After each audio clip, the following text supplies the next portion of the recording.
اخنوخ ہے۔ ادریس نام اس نے پڑھا کہ درس دینا سکھایا، لکھنا پڑھنا انسانوں کو پہلی بار بتایا، اور انہی پر پہلی وحی اتری۔ ابجد حوث ہتی کلمن کرشت ززک ششک، یہ جو لفظ ہیں یہ پہلی بار جو بچوں کو بغدادی قاعدہ پڑھایا جاتا ہے، آنا اونا بانا بونا تانا تونا، یہ ساری پہلی وحی ادریس پہ اتری اور انہوں نے پڑھنے کا طریقہ بتایا،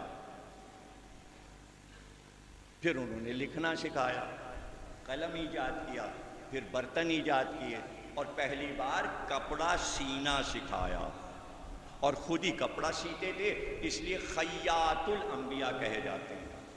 کپڑے سی کے لوگوں کو دیتے تھے، اس لیے انبیاء کے خیاط کہلاتے ہیں۔ اللہ بڑا خوش ہو گیا جناب ادریس سے۔ ایک دن اللہ نے کہا جبریل جاؤ، ہم بہت خوش ہیں، ادریس کو عرش پہ لے آؤ۔